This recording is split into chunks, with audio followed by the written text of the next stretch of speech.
Waking up early. World seems so quiet.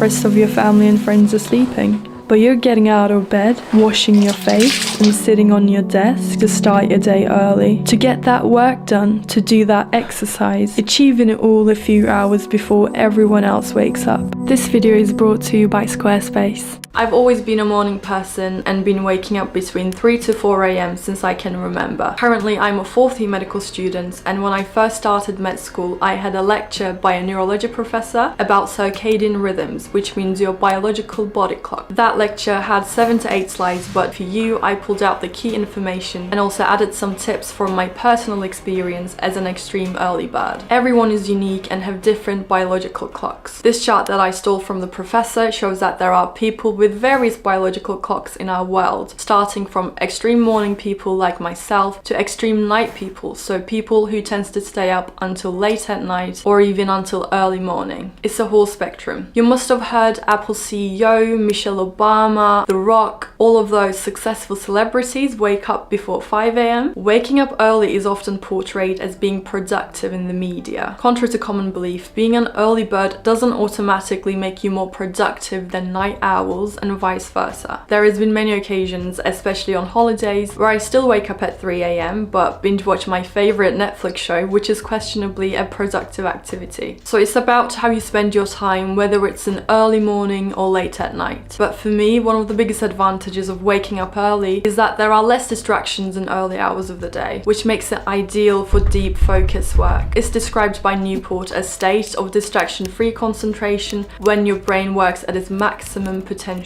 If you want to become more of a morning person, you can train your body clock, and here is how I wake up at 3 a.m. naturally without an alarm. Firstly, go to bed early. It sounds basic, but it is essential. Let's ask my flatmates about my sleep schedule, who's been witnessing me wake up and go to sleep throughout the year. Here I am with Clara, Lavi, as known as flatmate number 1. What? No! I'm flatmate number 1. Actual flatmate number 1. How is my sleep schedule like? Very odd. It's really weird. Only time I see Em is if I'm up in the morning for my breakfast, and that's when she has her lunch. We barely see you because you're asleep so early. We just hang out in the mornings. Do you know what time I wake up and go to sleep? Ooh, I think you wake up at like around 4 a.m. and about 6 p.m. I think you go to bed. Even though my flatmates exaggerated it, but I still go to bed early, around 7:30, because getting enough sleep is the key to waking up feeling refreshed. For me, enough sleep means 7.5 hours of sleep, but this can change from person to person, and it also differs by age. These are the hours of sleep each age group need according to Health Service of the UK. That's why you really want to avoid sacrificing sleep to become an early riser, because it will catch up with you. You can cut your sleep short to wake up early for a couple of days, but then sleep deprivation will cause you poor concentration, anxiety, tiredness during the day, and it won't be a sleep routine you can maintain. If early rising means cutting sleep, don't do it.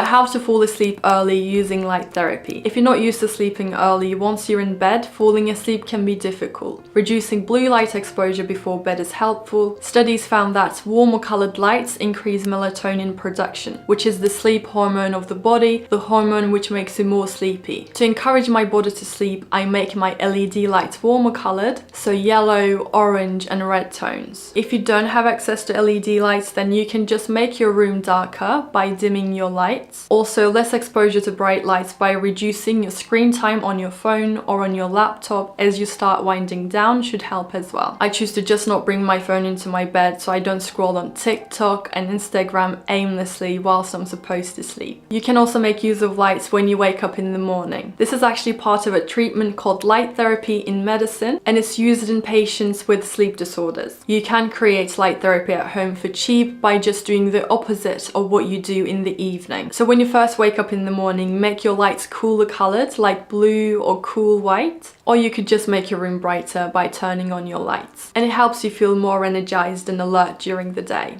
Morning routines and waking up with a plan. Having a goal and a plan motivates you and makes it easy to get up. So understand why you want to wake up early in the first place. For example, because you want to get ahead of your revision before school, or exercise before work, or just have time to meditate and pray before leaving home. Having a morning routine sets the tone for the day, and it gives a sense of structure and purpose, which can help improve overall productivity of your day. And when you're being consistent with your morning routine, your body becomes used to this schedule and helps you naturally wake up at the same time each day. For me, early morning is the time where I can focus and learn the best, so I prioritize getting as much studying done as possible. If you want to see my 3 a.m. morning routine, you can watch it here. Exercise. It's well known that exercise has lots of benefits, and one of them is that it increases sleep quality and helps you fall asleep faster. Exercise affects your body clock by increasing body temperature and by producing adrenaline rush, which makes you more awake and alert. That's why it's recommended to exercise in the morning or early afternoon. Avoid doing high intensity exercise within an hour of bedtime, as it can keep you up at night.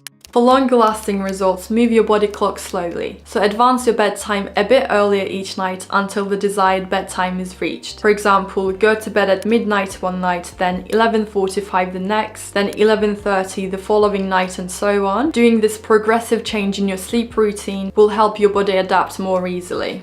Consistency. Keeping your night routine consistent and following bedtime rituals are useful. For example, simple stuff like brushing your teeth, putting on your pajamas, or whatever you usually do before going to bed, do it a bit earlier. This reinforces in your mind that it is bedtime. Diet. Eating late at night or too close to bedtime can keep you awake. Especially if it's a big meal, your body will be focused on digesting the food rather than relaxing and preparing for sleep. I usually eat my last meal of the day at least 3 hours before bed. Also, avoiding caffeine and sugary food in the evening improves quality of sleep as well. So why do I wake up early? Many people in my comments seem worried because I wake up at 3 a.m. every day, but I've been living like this for over 20 years now. I'm naturally a morning person. My default is to wake up early. I'm embracing what works best for me and my schedule, and I hope you do the same, whether it means waking up late or early. If you want to find out about your body clock, you can check out the questionnaire I put in the description. I linked the exact questionnaire the neurologist asked us to do before the lecture. Oh wait, I need to think what I have to say first. Okay.